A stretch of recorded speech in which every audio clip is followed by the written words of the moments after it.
दी पिछले 4 जून से जो कश्मकश चल रही थी नीट यूजी 2024 की परीक्षा को लेकर के, इस संबंध में आज सुप्रीम कोर्ट ने 2 दिन लगातार 2 दिन तक चली लंबी बहस, दिन भर चली बहस के बाद आज अपना फैसला सुना दिया।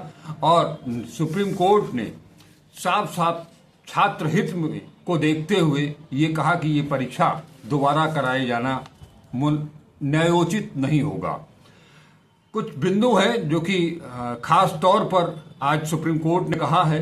ये उन्होंने कहा कि मामला बड़ी संख्या में छात्रों को प्रभावित करने वाला है, लेकिन व्यापक तौर पर गड़बड़ी जिसकी कि हम लोगों को तलाश थी वो नहीं पाई गई है। पटना हजारीबाग में पेपर लीक की पुष्टि हुई है। 3 साल की तुलनात्मक अध्ययन कोर्ट ने किया है। पूरी परीक्षा पूरी तरह से प्रभावित नहीं है।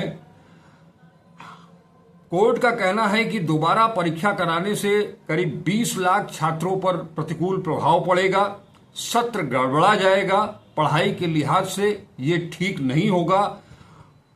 वहीं पर एक सवाल जो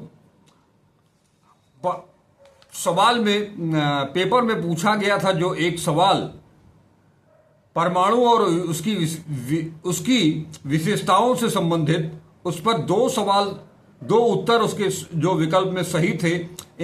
इस मामले में जो कल ही सुप्रीम कोर्ट ने आईआईटी दिल्ली के डायरेक्टर को ये निर्देशित किया था कि वो 3 सदस्यीय कमेटी बना करके ये बताएं कि इन जो 4 विकल्प दिए गए हैं उनमें से कौन सा विकल्प सही है। उसमें उसका जवाब कमेटी की तरफ से आ गया है। और चीफ जस्टिस डीवाई चंद्रचूड़ ने ये बताया कि कमेटी ने बताया है कि विकल्प 4 ही सही है और कोई 1-2 विकल्प सही नहीं है। लिहाजा अब जिन लोगों ने जो 2 विकल्प दिए गए थे उनमें से किसी एक को चुन करके अपना उत्तर दिया था, अगर वो आईआईटी दिल्ली की कमेटी के द्वारा जो सुझाया गया विकल्प है उसको अगर वो सही नहीं मानते, सही नहीं किए होंगे, उस पर वो निशान नहीं लगाए होंगे, तो उनका वो 4 नंबर जो मिलता है वो 4 नंबर कटेगा। उसके अलावा माइनस मार्किंग का भी 1 नंबर उनको चुकाना पड़ेगा। इस लिहाज से जो मेधा सूची है वो निश्चित तौर पर अब प्रभावित होगी, क्योंकि सुप्रीम कोर्ट ने ये स्पष्ट कर दिया है कि कौन सा उत्तर परमाणु की विशेषताओं से जुड़े सवाल पर कौन सा उत्तर सही है। तो लिहाजा अब ये इस मामले में करीब जैसा बताया जा रहा है कि 4 लाख छात्र होंगे जिनका जीवन प्रभावित होगा। वो मेरिट जो बनेगी वो अब कोर्ट के निर्णय के अनुसार होगी और इसका बदलना तय माना जा रहा है। यानी कि ये जो सवाल आया है ये पूरी परीक्षा और परीक्षा प्रणाली को लेकर के बहुत जोरदार बहस हुई आखिरी के 2 दिनों में, 22 और 23 जुलाई को। और इन दोनों दिनों में सरकार की ओर से और छात्रों की ओर से जो भी दलीलें पेश की गई, जिन वकीलों ने अपनी दलील पेश की, वो बहुत जोरदार रही। यहाँ तक कि आज एक अजीब वाकया हुआ जिसमें कि सरकार की तरफ से आए एक वकील को वकील पर काफी नाराजगी व्यक्त करते हुए चीफ जस्टिस ने उन्हें न केवल शांत कराया बल्कि उन्हें कोर्ट से बाहर जाने के लिए भी कहा। और वो बार बार अपनी दलील देते रहे। इस पर सुप्रीम कोर्ट के चीफ जस्टिस को यह भी कहना पड़ा कि वो अभी तत्काल कोर्ट रूम खाली करें, अन्यथा उन्हें कोई दूसरा विकल्प भी तलाशना होगा। यानी कि वो मार्शल को भी बुला सकते थे, लेकिन वकील अपने आप ये कहते हुए कि मैं जा रहा हूं, वो कुछ कहना चाहते थे जो कि शायद बेंच को नागवार लगा और जिसके चलते ये फैसला हुआ। अब मैं ये बताऊं कि इस पूरी प्रक्रिया के अंदर ये जो परीक्षा कराई गई है इसमें निश्चित तौर पर गड़बड़ियां सामने आई हैं। इसको कोर्ट ने भी माना है कि ये गड़बड़ियां सामने आई हैं, खास तौर पर हजारीबाग और पटना को लेकर के, जहां पर कि पेपर लीक कोर्ट ने स्वीकार किया है। वहां पर दो बैंक पेपर लीक से संबंधित ऐसे ऐसे मामले इस पूरे सिस्टम को लेकर के, जैसा कि कल संसद में राहुल गांधी ने कहा था कि ये पूरी की पूरी परीक्षा प्रणाली ही बिकाऊ है, फ्रॉड है। निश्चित तौर पर छोटी छोटी चीजें जो निचले स्तर पर छोटे छोटे एग्जामिनेशन के दौरान जो सावधानियां बरती जाती हैं, वो सावधानी भी यहाँ पर नहीं बरती गई है। जिस तरह से कल मैंने आप लोगों को बताया था कि दो पेपर के दो सेट होते हैं, हर एग्जामिनेशन के लिए वो अलग अलग सेट बनाए जाते हैं। एक सेट बांटा जाता है, दूसरा सेट सुरक्षित रखा जाता है। यहाँ पर जो सेट बांटना था वही नहीं बटा, जो रोकना था उस पेपर को बांट दिया गया। तो इतना ही नहीं, बाद में आधी परीक्षा होने के बाद उनको समझ में आता है कि वो पेपर गलत बट गया है, तो वो उससे पेपर वापस भी ले लेते हैं। उसके लिए अतिरिक्त समय की बात की जाती है और उसी पर उनको ग्रेस मार्क दिया गया था, जो कि एनटीए ने पहले बताया था। वहीं ये वाकया 3 सेंटरों पर होता है।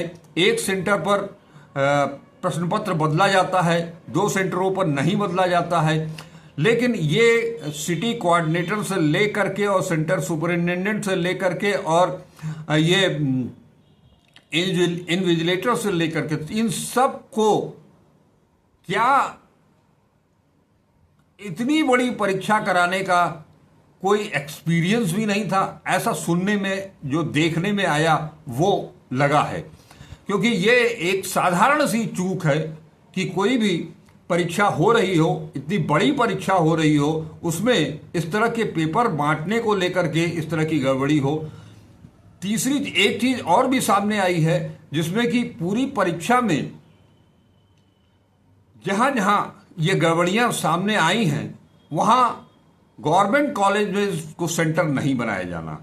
आपको याद होगा कि जब भी यूपी बोर्ड की परीक्षा होती है तो उसमें भी ये बार बार ये सेंटर बनाते समय ये ध्यान में रखा जाता है कि जो रिप्यूटेड कॉलेज हैं उन्हीं इस कॉलेजों को, उन्हीं स्कूलों को सेंटर बनाया जाए। लेकिन यहाँ जितने भी एक छोटे 1-2% को छोड़ करके मैक्सिमम सेंटर जो बनाए गए थे वो वित्तविहीन विद्यालयों को बनाए गए थे और प्राइवेट विद्यालयों को बनाए गए थे। वहाँ कोई भी गवर्नमेंट स्कूल उनको नहीं मिला सेंटर बनाने के लिए। ये भी एक विचारणीय मुद्दा है, उठ करके सामने आया है।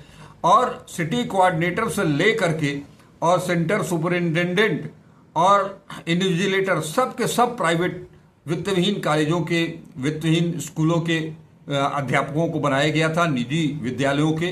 गवर्नमेंट स्कूल का कोई भी इसमें नहीं था। इन सब का जो लबोलबाब है, आपको बता दें कि जो प्रक्रिया 4 जून को, एक तो बड़ा अच्छा संयोग का दिन है, अद्भुत संयोग है। नीट यूजी 2024 का परिणाम आता है तो उस दिन उसके साथ ही साथ देश के लोकसभा का चुनाव आता है, चुनाव का परिणाम भी आता है। आज जब सुप्रीम कोर्ट में एक बहुत बड़ा निर्णय आया, तब भी उसके साथ साथ आज देश का आम बजट भी पेश हुआ। इस लिहाज से अगर आप देखें, ये एक अद्भुत संयोग है। मैं ये नहीं कह रहा हूं कि किसी चीज को ऊपर नीचे करने के लिए या किसी चीज को छुपाने के लिए ऐसा किया गया हो, ऐसा कतई नहीं है। ये एक संयोग है। पहला वाला निश्चित तौर पर जो 4 जून का फैसला था लोकसभा चुनाव परिणामों का और नीट यूजी 2024 के परिणामों को घोषित करने का, चूंकि वो 4 जून को नहीं 14 जून को वो रिजल्ट आने वाला था, अचानक से उसको 10 दिन पहले ले आ दिया गया।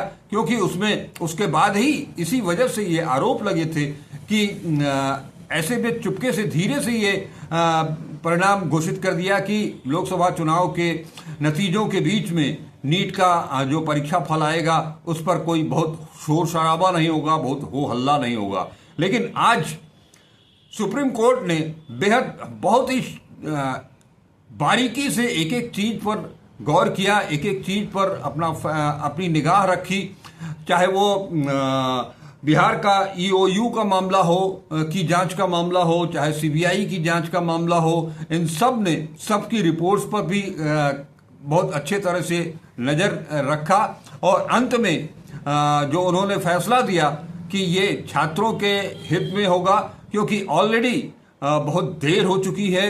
जो काम अब तक पूरा हो जाना चाहिए था, काउंसलिंग वगैरह का, लड़कों को कॉलेज आवंटित हो जाने चाहिए थे, एडमिशन की प्रक्रिया पूरी हो जानी चाहिए थी, वो अभी काउंसलिंग भी नहीं शुरू हो पाई है। लिहाजा अब अगर फिर से नीट कराया जाएगा और 23 लाख बच्चों का मामला है तो वो उसमें काफी विलंब होगा और ये सत्र पूरी तरह से गड़बड़ा जाएगा।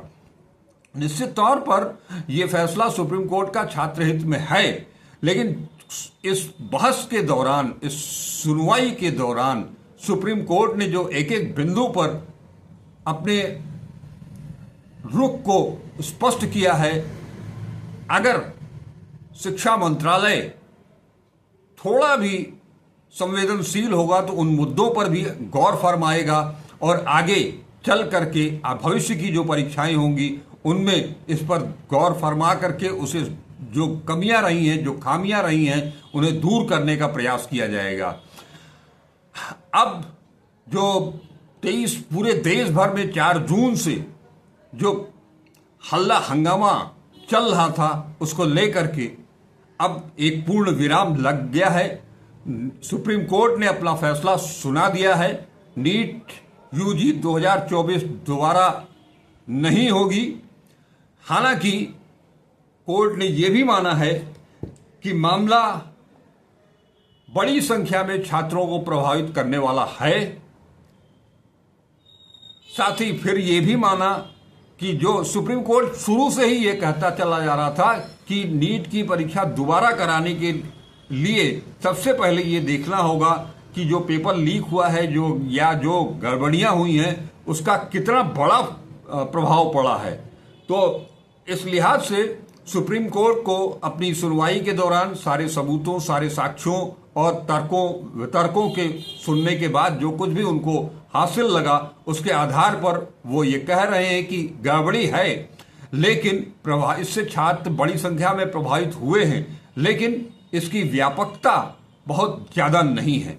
लिहाजा दोबारा परीक्षा नहीं कराई जा सकती है। हाँ, कोर्ट ने माना है कि पटना हजारीबाग में पेपर लीक हुआ है, लेकिन उसका प्रभाव पूरे देश भर में बड़े पैमाने पर नहीं पड़ा है। पूरी परीक्षा पूरी तरह से प्रभावित नहीं हुई है। अगर दोबारा परीक्षा कराई जाती है तो इससे 20 लाख छात्रों पर प्रभाव पड़ेगा और सत्र गड़बड़ाएगा। लिहाजा कोर्ट ने अपना फैसला सुना दिया है। अभी इसमें बहुत सारी चीजें आनी शेष हैं। कोर्ट का आदेश आने के बाद हम फिर आपसे मुखातिब होंगे, इस एक्सपर्ट राय के साथ आपके साथ मुखातिब होंगे। तब तक के लिए हमें आज्ञा दीजिए। बस एक विनती है कि आप वीडियो को लगातार देखें, हमारे साथ बने रहें, वीडियो पूरा देखें, लाइक करें, ज़्यादा से ज़्यादा शेयर करें और अब तक अगर @अजय चतुर्वेदी 842 यूट्यूब चैनल को सब्सक्राइब नहीं किया है तो उसे सब्सक्राइब जरूर करें। नमस्कार, अजय चतुर्वेदी।